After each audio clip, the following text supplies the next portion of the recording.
שלום לך. פרופסור שני פלוך שמעון היא מנהלת היחידה לאונקולוגיה של השד במרכז הרפואי הדסה בירושלים, ויושבת ראש חוג השד באיגוד האונקולוגי. איתה בחרתי לדבר על תופעות הלוואי של גיל המעבר, אלה שאם את מקבלת טיפול אנטי-הורמונלי לסרטן שד, יש סיכוי שתחווי גם אם את לא שייכת לקבוצת הגיל הזאת. שלום פרופסור פלוך. שלום טלי. בואי נעשה קודם כל סדר ונבין מה זה בכלל סרטן שד הורמונלי. אז אנחנו יודעים שסרטן שד הוא לא מחלה אחת, הוא הרבה מחלות. ואנחנו מחלקים את זה באופן גס ל3-4 קבוצות. נשים שיש להם ביטוי יתר של קולטנים להורמונים הנשיים, אסטרוגן ופרוג'סטרון. נשים שאין להם את הביטוי יתר של הקולטנים האלה. ונשים שיש להם ביטוי יתר של חלבון בשם HER2. ולפי התת קבוצה, ככה אנחנו נקבע מה הטיפול הכי מתאים. כמעט 70% מהנשים עם סרטן שד יהיה להם גידולים הורמונליים, כלומר עם קולטנים לאסטרוגן ופרוג'סטרון, ובמקרים האלה יש לנו מבחר גדול של איך לטפל, ניתוח, הקרנות וטיפולים תרופתיים, כמו טיפולים הורמונליים, כימותרפיה, אימונותרפיה, טיפולים ביולוגיים, כאשר העמוד התווך של הטיפול בגידול הורמונלי, זה מה שאנחנו קוראים, זה טיפול הורמונלי, אז בעצם טיפול אנטי-הורמונלי, נכון. זאת אומרת, הוא נועד לדכא את זה. נכון, הטיפולים ההורמונליים, או יותר נכון, האנטי-הורמונליים, הם יכולים או להוריד את הייצור הטבעי של ההורמונים בגוף, והגוף שלנו מייצר הורמונים בכל מהלך החיים שלנו, גם אישה בגיל מעבר, שהיא אחרי גיל מעבר, יש לה ייצור של הורמון, אמנם ברמה נמוכה יותר, או תרופות יכולות גם לחסום את ההשפעה של ההורמונים בגוף. אוקיי. אני יודעת שנשים ששומעות שיש להן סרטן שד הורמונלי, והן בעצם יכולות לקבל רק טיפול הורמונלי, שהוא בעצם אנטי הורמונלי, אבל הן בעצם מרגישות איזושהי אנחת רווחה, כי לא כימותרפיה. אבל בעצם זה לא כל כך תמים רק טיפול הורמונלי. נכון. זה טריקי, כי כימותרפיה, ברור, זה מפחיד וזה מלחיץ, ויש לזה הרבה תופעות לוואי. אבל הכימותרפיה יש לו התחלה ויש לו סוף.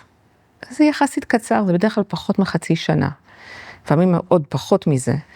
הטיפול האנטי-הורמונלי, אישה צריכה לקחת אותה לבין 5, ואפילו לפעמים עד 10 שנים. כלומר, זו תרופה שצריכה לקחת כל יום, להתמיד בה, ויש לה תופעות לוואי שמשפיעות על האיכות חיים שלה.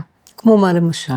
אז זה בעצם מדמה גיל מעבר, אז באישה שהיא כבר בגיל מעבר, זה יכול להגביר תופעות, או לעורר תופעות שאולי לא היו לה. באישה צעירה, שאנחנו מכניסים אותה לגיל מעבר, באופן פתאומי, זה יכול להיות מורגש מאוד, בצורה יותר קיצונית.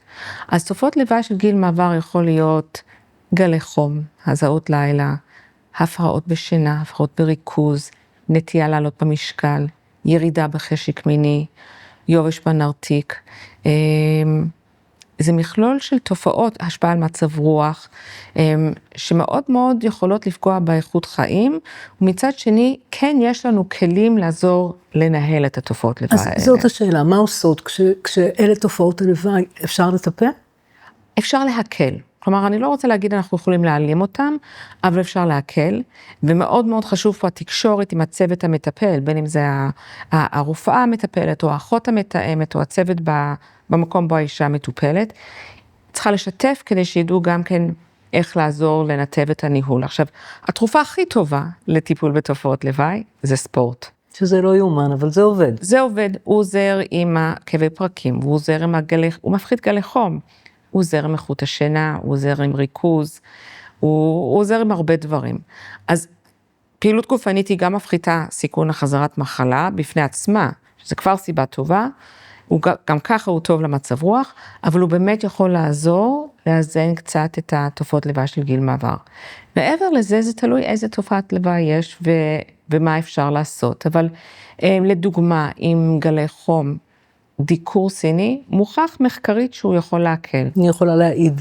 היום יש גם תרופות שהן תרופות לא הורמונליות, שהן חדשות שיכולות גם כן להקל על תופעות לוואי של גיל מעבר בצורה משמעותית, וזה גם כן, זה משהו שהוא חדש יחסית. לגבי כאבי פרקים, יש כל מיני טיפולים אלטרנטיביים שמקלים שיכולים לעזור, ולפעמים אנחנו צריכים לשחק בין התרופות.